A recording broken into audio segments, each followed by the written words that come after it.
Morning students, how are you all? So students, today we are going to continue chapter number 2, honeycomb, from pages 24,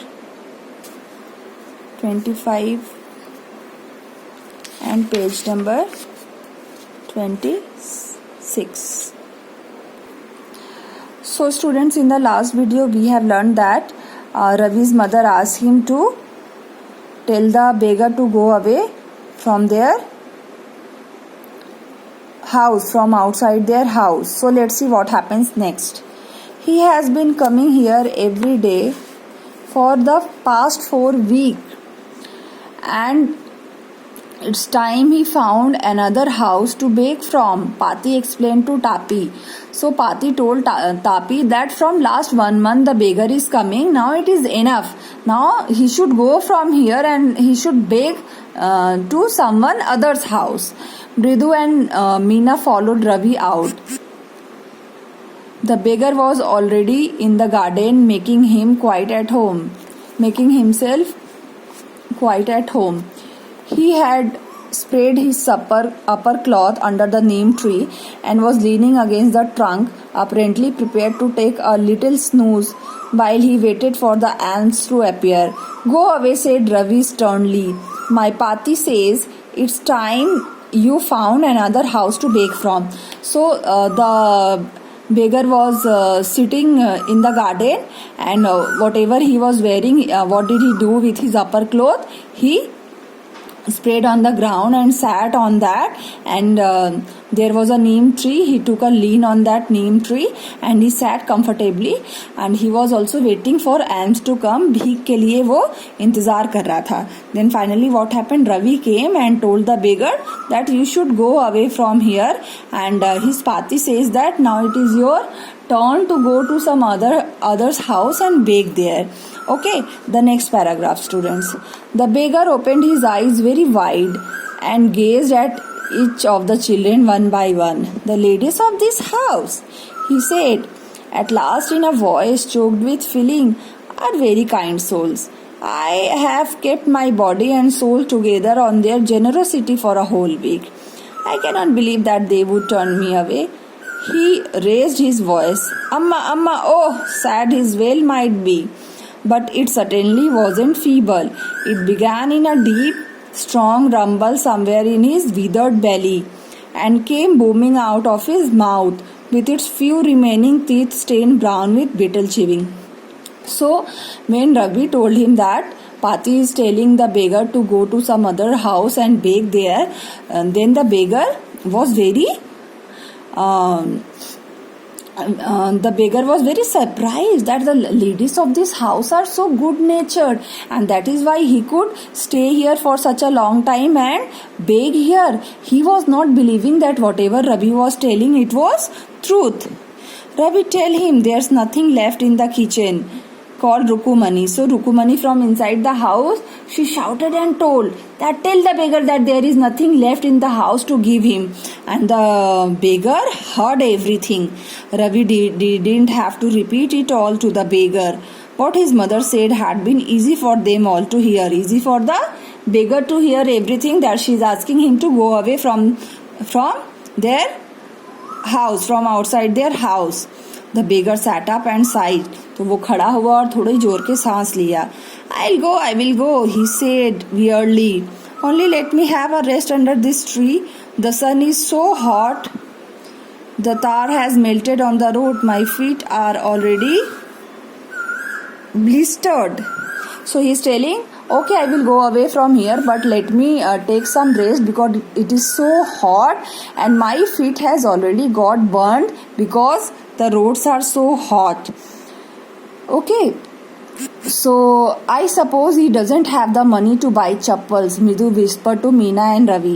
"Have you got an old pair in the house somewhere?"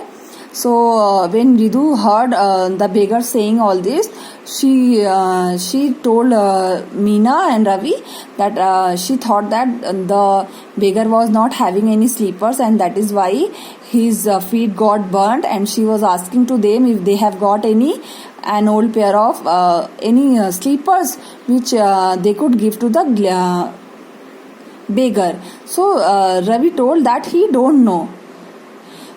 His slippers are very small and that will not fit the beggar. So the beggar was shaking out his upper cloth and tightening his dhoti. He raised his eyes and looked fearfully at the road gleaming in the afternoon heat. He needs something on his feet, Meena said.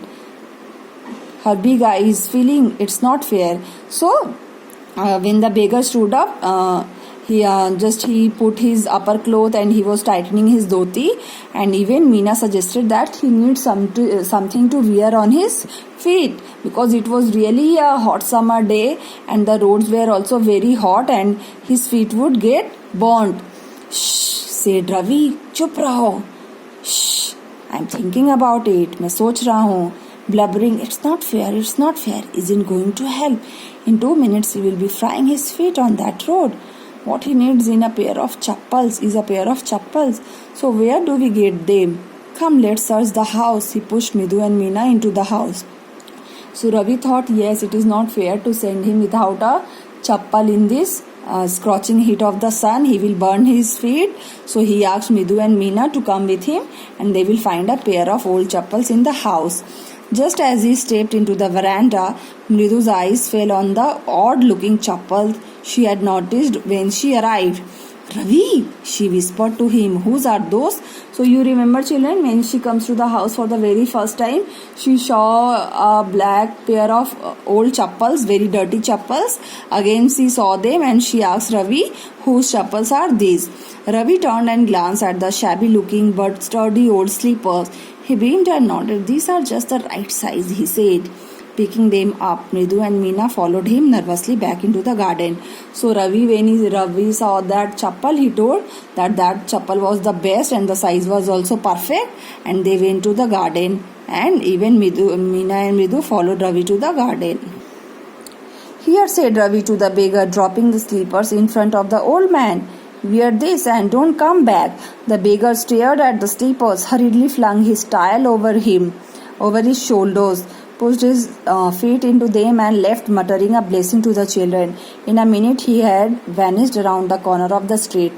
So Ravi gave those old pair of slippers to the beggar and the beggar wore it in his feet, and even he was whispering very slowly, he was giving blessings to the children. The music master came out of the house and took an unappreciative look at 3 of them sitting quietly under the tree. So these 3 children were sitting under the tree, and the music master came out of the house and he was looking very in a very different way to them, playing marbles. Then he searched for his chappals in the veranda where he had put them. So children, now you have understood that the chappals which the children gave to the beggar, those old chappals belong to the music master, and now he was searching for his chappal in the whole house.